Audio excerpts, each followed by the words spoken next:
তো বন্ধুরা, আজকে আমি তোমাদের শিনচানের নতুন একটি এপিসোড এক্সপ্লেন করতে চলেছি। আর তোমাদের কথা দিয়ে বলতে পারি যে তোমাদের এই এপিসোডটিতে অনেক মজা লাগবে। তো দ্বিতীয় কোনো কথা না পারিয়ে চলুন ভিডিওটি শুরু করা যাক। এপিসোডের শুরুতে আমরা একজন লোককে দেখতে পাই যে কিনা চকলেট রোল বিক্রি করছিল। আর সেই ব্যক্তি এটাও দাবি করে যে তার চকলেট রোল ফিউচার দেখাতে পারে।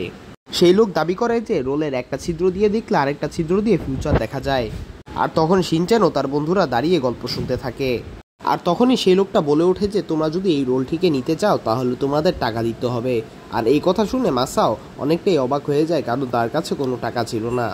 আর তখনই শিনচেন তার পকেট থেকে 10 টাকার কয়েন বের করে জিজ্ঞেস করে আমি কি এই রোলটা নিতে পারি। আর তখনই সেই লোকটা এই 10 টাকার বিনিময়ে এই রোলটা দিতে রাজি হয়ে যায়। আর তখন সেই ব্যক্তি তার ট্রাক নিয়ে সেখান থেকে চলে যায়। আর এদিকে আমাদের শিনচেন তো মহা খুশি, কারণ সে একটা ভবিষ্যৎ দেখানোর রোল কিনে নিয়েছে। আর তখন শিনচেন সেই রোলটাকে ইউজ করে কাজামার ফিউচার দেখতে শুরু করে। তখন সে বোচেনের ফিউচার দেখতে শুরু করে। আর সে দেখতে পায় বোচেনের উপরে কাকের পটি লেগে রয়েছে। এর পরের সিনে আমরা দেখতে পাই একটি কাক আকাশ দিয়ে উড়ে যাচ্ছিল। আর শিনচেন তার ভবিষ্যতে যা দেখতে পায় ঠিক বোচেনের সাথে তাই হয়। এরপর শিনচেন মাসাওয়ের ভবিষ্যৎ দেখতে পায় যে সে মাটিতে বসে কান্না করছিল। তখন শিনচেন মাসাওকে বলতে শুরু করে তোমার সাথে খুব শীঘ্রই খারাপ কিছু হতে চলেছে।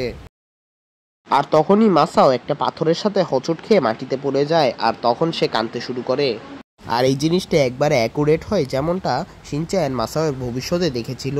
এরপর কাজামা শিনচ্যানের ভবিষ্যৎ দেখতে শুরু করে। আর সে দেখতে পায় শিনচ্যানকে একটা কুকুর অনেক জোরে কামড় মারবে। আর তখন শিনচ্যান এটা নিয়ে বেশি চিন্তা করে না, সেই রোলটাকে খেতে শুরু করে।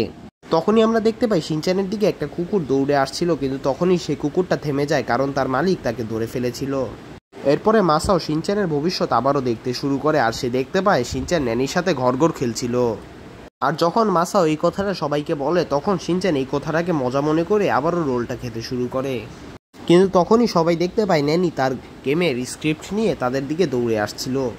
আর তখনই ন্যানি সবাইকে বলে যে আমরা আজকে ঘর খেলতে চলেছি। আর এটা শুনে শিনচ্যানের সব বন্ধুরা স্যাড হয়ে যায়, কারণ তারা কেউই ঘর খেলতে চাচ্ছিল না। কিন্তু তখনই সেখানে ন্যানির মা এসে পড়ে। আর সে ন্যানিকে সেখান থেকে নিয়ে যেতে চায়। আর তখনই ন্যানির মা বলে যে আমি তোমাদের জন্য কেক বানিয়েছি। আর এটা শুনে শিনচ্যানের সব বন্ধুরা খুশি হয়ে যায়, কারণ তাদের ন্যানির সাথে আর গেম খেলতে হবে না। আর তখনই কাজামা বুঝতে পারে যেহেতু শিনচ্যান দুইবার রোলটা খেয়েছে তাই তার দুইবার ভবিষ্যৎ পরিবর্তন হয়ে গিয়েছে। আর তখন কাজামা যখন দ্বিতীয়বার ফিউচার দেখে তখন দেখতে পায় শিনচ্যান কাজামাকে বিরক্ত করছিল।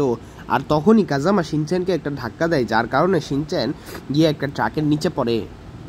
আর এটা দেখে কাজামা অনেক ইমোশনাল হয়ে যায়। আর তখনই কাজামা শিনচ্যানের সাথে মিলে সেই রোলটাকে খেতে শুরু করে, যার কারণে তাদের ভবিষ্যৎ পরিবর্তন হতে পারে। কিন্তু তখনই শিনচ্যান বলে কাজামাকে ধাক্কা দিয়ে দেয়। আর শিনচ্যান গিয়ে একটা ট্রাকের নিচে সত্যি সত্যি পড়ে যায়। কিন্তু সৌভাগ্যবশত সেটা একটা খেলনা ট্রাক থাকে শুধু। আর সেই রোলটা খাওয়ার কারণে তাদের ভবিষ্যৎ পরিবর্তন হয়ে গিয়েছিল। আর এপিসোডের শুরুতে আমরা সেই লোকটিকে দেখতে পাই। আর সে বলে যে আমি তোমাদের ভবিষ্যৎ দেখতে পাচ্ছি। তো বন্ধুরা, ভিডিওটি তোমাদের কেমন লাগলো অবশ্যই জানাবে। আর ভিডিওটি পছন্দ হলে চ্যানেলটিকে সাবস্ক্রাইব করে যাবে অবশ্যই। আর আমি কিছুদিন ধরে ব্যক্তিগত সমস্যার কারণে ভিডিও আপলোড করতে পারিনি, সেটার জন্য আপনাদের কাছে ক্ষমা প্রার্থী।